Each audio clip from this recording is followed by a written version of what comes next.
जैसा कि आप सभी को पता ही होगा कि हमने रीजनिंग के दो टॉपिकों को हल किया है।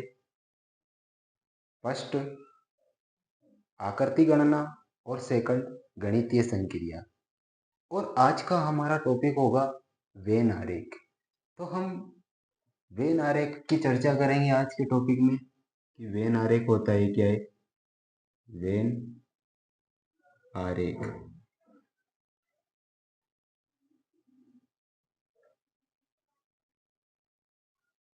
दोस्तों, हम वेन आरेख को वृत्त की सहायता से दर्शा सकते हैं। तो वेन आरेख के माध्यम से हमसे एग्जामिनर क्वेश्चंस पूछता है, तो हम वेन आरेख के कुछ नियमों को जान लेते हैं।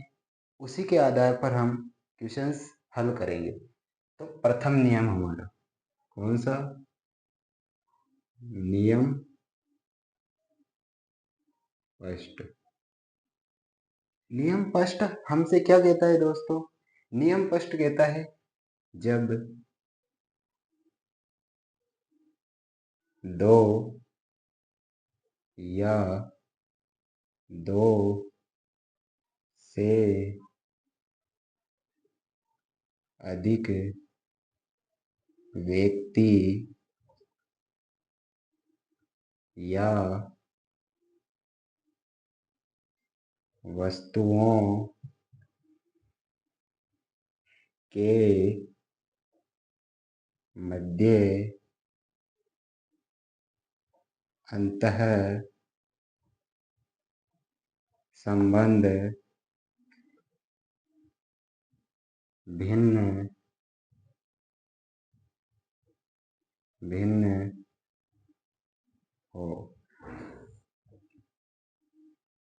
सॉरी। तो दोस्तों, नियम फर्स्ट हमसे कहता है कि जब दो या दो से अधिक व्यक्ति या वस्तुओं के मध्य अंतर संबंध भिन्न भिन्न हो, अर्थात यहाँ पर भिन्न भिन्न का अर्थ है अलग अलग, उनमें कोई उनका कार्य मतलब सेम ना हो, तो ऐसे वेन आरेख को हम किस प्रकार दर्शाएंगे? उस वेन आरेख को हम दर्शा सकते हैं जैसे कि इस प्रकार हम दो या दो से आकृति या आदमियों या वस्तुओं को दर्शा सकते हैं। जैसे कि हम इसे मान लेते हैं डॉक्टर, मान लेते हैं डॉक्टर, इसे अध्यापक मान लेते हैं। क्या? अध्यापक, इसे अध्यापक मान लेते हैं। और इसे क्या मान लेते हैं? वकील। तो इन तीनों में आपको किसी भी प्रकार का संबंध नजर नहीं आ रहा होगा, क्योंकि डॉक्टर का वर्क अलग होता है, अध्यापक का वर्क अलग होता है। क्योंकि डॉक्टर का अर्थ चिकित्सक कार्य में होता है, अध्यापक का अर्थ अध्ययन कार्य में होता है, वकील का कार्य कि कोई भी कार्य सुलझाने में होता है। तो ऐसे इनमें कोई भी इनके कार्य में संबंध नहीं है। तो हम फर्स्ट नियम के लिए यही नियम लगाएंगे, क्योंकि जब दो या दो से अधिक व्यक्ति या वस्तुओं के मध्य अंतर संबंध भिन्न भिन्न हो, तो हम उन वेन आरेख को इस प्रकार दर्शा सकते हैं। दोस्तों, आपके सामने नजर आ रहा होगा। तो ठीक है, हम अगले नियम की ओर बढ़ेंगे अब आगे। तो दूसरा नियम हमसे क्या कहेगा, देखिएगा जरूर। हम दूसरे नियम की ओर बढ़ते हैं। दूसरा नियम दूसरा नियम कहता है हमसे जब दो या दो से अधिक व्यक्ति या वस्तुओं का किसी एक से अंतः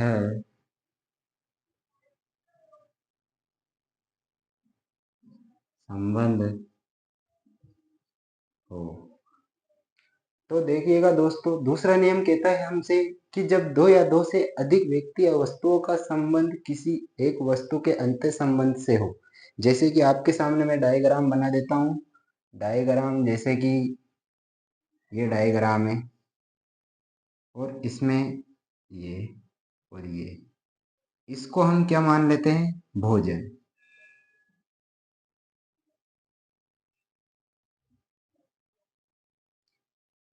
इस बड़े वाले डायग्राम को हमने भोजन मान लिया और इसे हम रोटी मान लेते हैं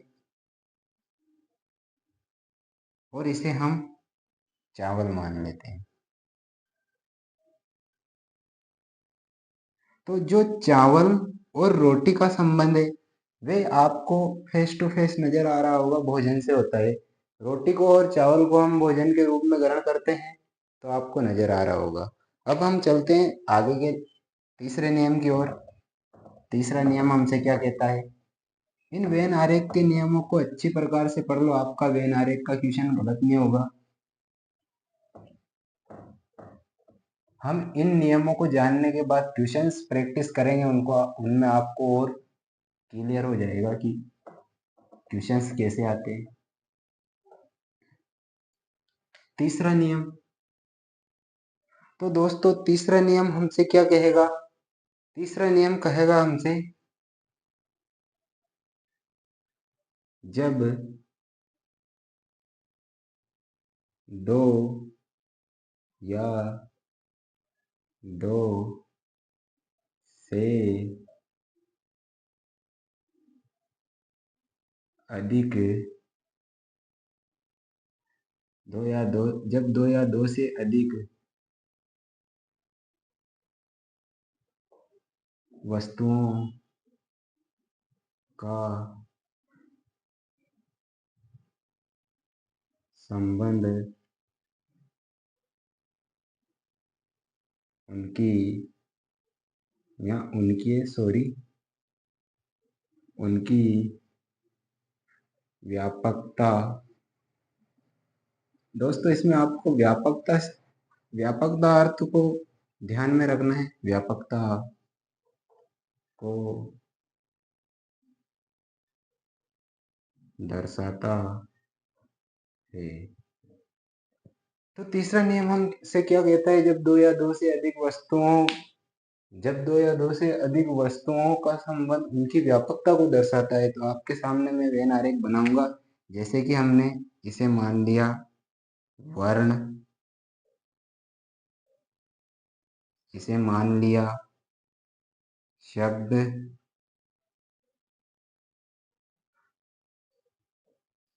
और इसे मान लिया वाक्य।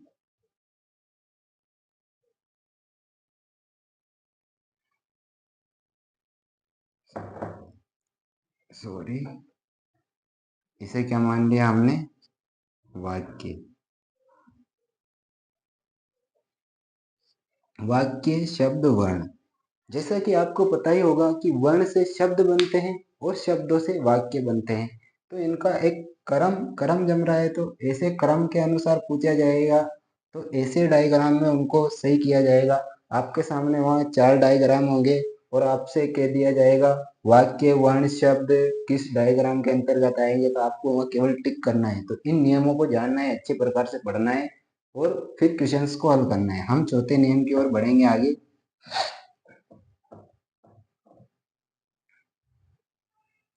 चौथा नियम हमसे क्या कहता है?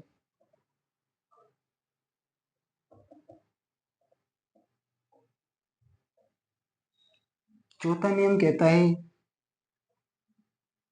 जब, यहां पर 4 डाल लीजिएगा, जब दो या दो से अधिक व्यक्ति या वस्तुओं का तीसरी से कुछ आंशिक, यहाँ पर आपको आंशिक शब्द ध्यान में रखना है। आंशिक संबंध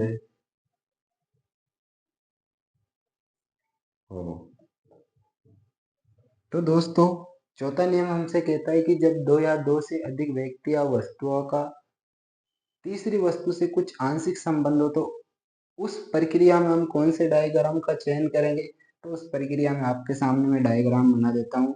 जैसे कि एक डायग्राम ये, इस डायग्राम को हमने मान लिया कि क्या मान लिया, हमने इस डायग्राम को मान लिया कि ये खिलाड़ी है। इस डायग्राम को खिलाड़ी।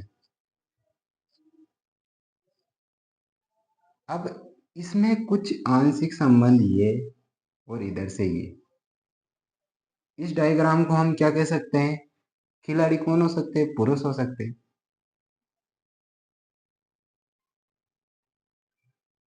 और खिलाड़ी महिला भी तो हो सकती है, महिला हो सकती है। तो आपसे वहां पूछा जाएगा महिला, पुरुष और खिलाड़ी में किस प्रकार का वेन आरेख बनाया जाएगा, तो आपको इस प्रकार के वेन आरेख पर टिक करना है दोस्तों। अब हम पांचवें नियम की ओर आगे बढ़ते हैं। कुछ 7-8 नियम है इसमें, तो हमने आधे नियमों को जान लिया है, 3-4 नियम और बचे हैं, उनको और जान लेते हैं, फिर हम क्वेश्चंस करेंगे।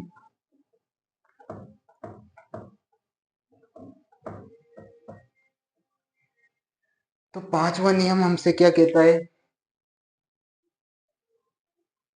दोस्तों, पांचवा नियम हमसे कहता है कि जब दो या दो से अधिक व्यक्ति या वस्तुओं का संबंध तीसरी वस्तु से संबंध ना हो। जब दो या दो से अधिक वस्तुओं का संबंध तो हो, पर जो तीसरी वस्तु या व्यक्ति है उसका संबंध उन दोनों वस्तुओं से ना हो, तो ये पांचवा नियम हम उसमें फॉलो करेंगे। जैसे कि जब दो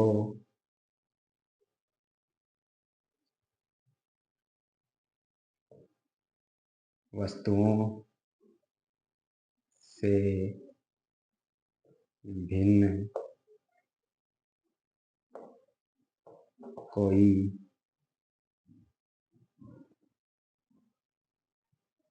तीसरी वस्तु हो, तो इसमें हम किस प्रकार के डायग्राम को बनाएंगे। इसमें हम डायग्राम को बनाएंगे, जैसे कि हम इसे अंगूर मान लेते हैं। हम इसे क्या मान लेते हैं, अंगूर। और इसे क्या मानेंगे, फल।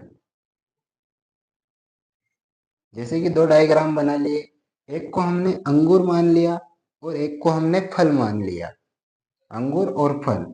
और एक आपके सामने आ गया कुत्ता। तो अंगूर फल से कुत्ते का क्या वास्ता, तो ये अलग डायग्राम बनाएगा।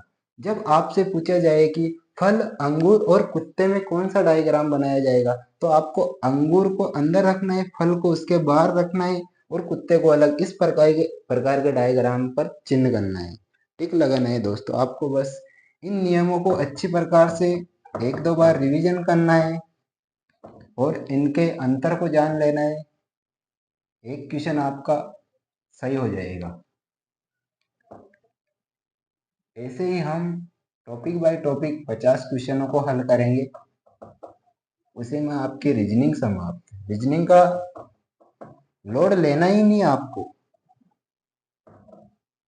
रीजनिंग में ज्यादा कुछ नहीं पूछता है, बस कंसेप्ट होते हैं इनमें, उनको जानना होता है और क्वेश्चंस प्रैक्टिस। दोस्तों, सबसे महत्वपूर्ण इसमें क्वेश्चंस प्रैक्टिस होती है। आप जितने क्वेश्चंस को हल करेंगे, आपके डाउट उतने ही क्लियर होते जाएंगे। तो हम अब छठे नियम की ओर चलेंगे। छठा नियम हमसे क्या कहता है कि छठा नियम हमसे कहता है कि जब दो या दो से अधिक व्यक्ति या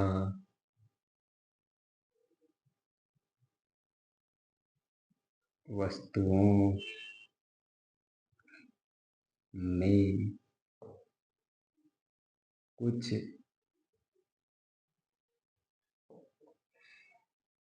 कुछ आंशिक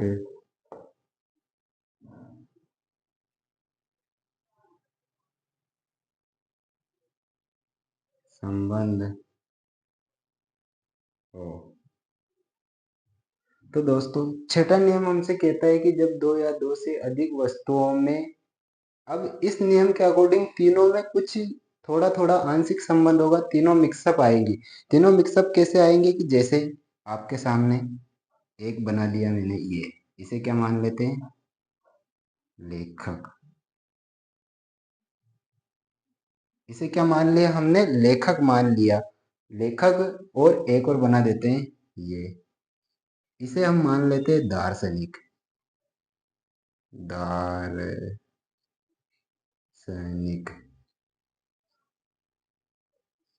इसे हमने दार्शनिक, इसे लेखक, इसे दार्शनिक मान लिया। लेखक और दार्शनिक, और एक और बना लेते हैं हम ये उपाध्याय, इसे उपाध्याय मान लेते हैं, उपाध्याय।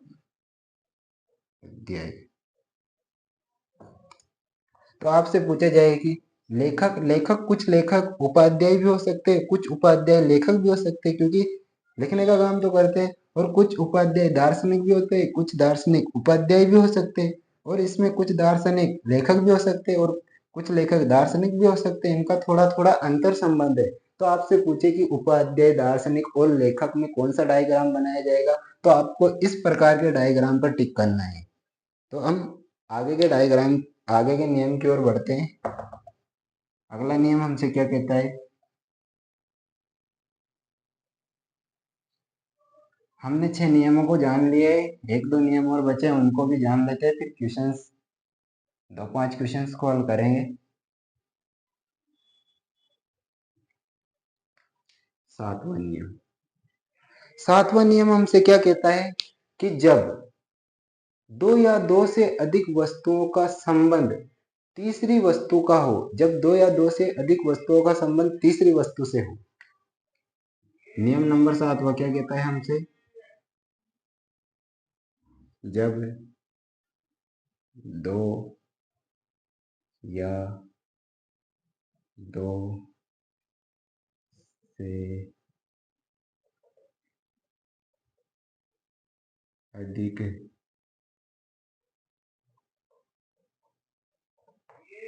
अधिक वस्तुओं का संबंध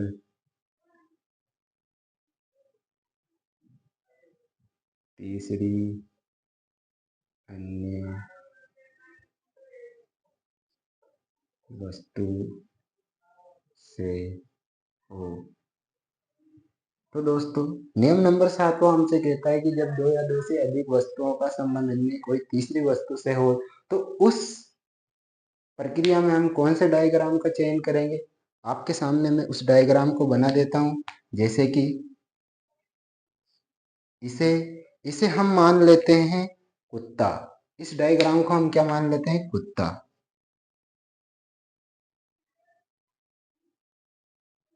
इस डायग्राम को हम मान लेते हैं कुत्ता। इसी के ऊपर एक डायग्राम और बना देते हैं।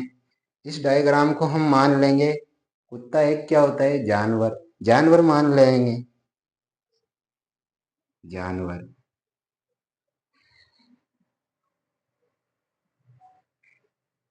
जानवर, कुत्ता, कुत्ता एक जानवर होता है और इसमें अन्य का संबंध दोनों से होगा, तो इसे क्या मान लेते हैं हम, पालतू। पालतू। दोस्तों, तो आपसे पूछेगा कि पालतू, कुत्ता, जानवर में हम किस वेन आरेख का प्रयोग करेंगे। तो इस प्रकार के वेन आरेख का प्रयोग करेंगे। जैसे कि आपको इसमें डिफरेंट नजर आ रहा होगा कि एक कुत्ता होता है, कुत्ता एक क्या होता है, जानवर होता है। और जानवर क्या होता है, कुत्ता होता है। तो सभी कुत्ते जानवर ही तो होते हैं, पर कुछ कुत्ते पालतू भी तो हो सकते हैं, और कुछ कुत्ते जैसे कि गलियों में भटकते रहते हैं, वो हो सकते हैं। ऐसे ही कुछ जानवर पालतू हो सकते हैं, परंतु सभी जानवर पालतू थोड़ी हो सकते। ये गलियों में भटकते रहते हैं कुछ जानवर, जैसे कि गायें आप देखते होंगे। तो वे तो कुछ पालतू जानवर होते हैं, कुछ कुत्ते पालतू होते हैं, परंतु सभी कुत्ते जानवर होते हैं। तो इस स्थिति में जब दो या दो से अधिक वस्तुओं का संबंध अन्य तीसरी वस्तु से हो, तो इस स्थिति में हम इस प्रकार के डायग्राम का चयन करेंगे। तो हम अब बढ़ते हैं फाइनल नियम की ओर, जो कि हमारा आखिरी नियम है, 8वां नियम। तो दोस्तों 8वां नियम हमसे क्या कहता है? 8वां नियम हमसे कहता है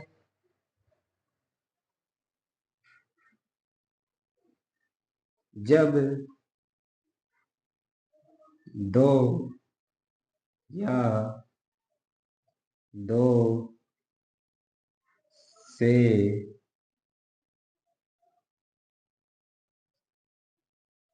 अधिक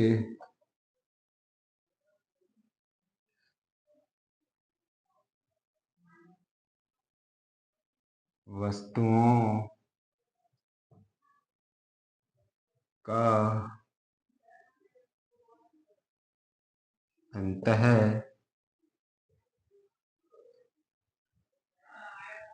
संबंध अन्य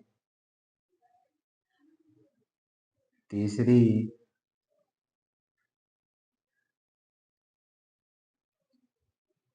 वस्तु से होता है। तो दोस्तों जैसे कि 8वां नियम हमसे क्या कहता है कि जब दो या दो से अधिक वस्तुओं का अंतर संबंध अन्य तीसरी वस्तु से होता है, तो अन्य तीसरी वस्तु जैसे कि एक मान लिया हमने क्या, चित्रकार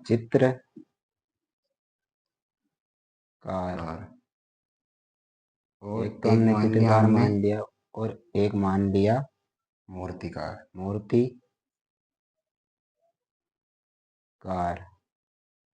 एक हमने क्या मान लिया? चित्रकार मूर्तिकार। कुछ चित्र जिस प्रकार चित्रकार और मूर्तिकार में कुछ संबंध हो सकता है, उसी प्रकार मूर्तिकार और चित्रकार में भी हो सकता है। इसी प्रकार हम जान लेते हैं कि अन्य भिन्न आकृति का इन दोनों से क्या संबंध है। इसे हम मान लेते हैं कलाकार।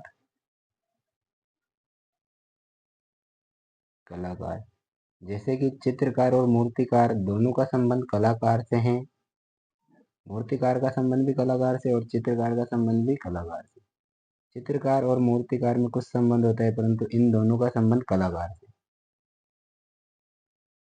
जैसे कुछ संबंध मूर्तिकार का चित्रकार से, चित्रकार का मूर्तिकार से। तो आपको इस प्रकार की आकृति लगानी है।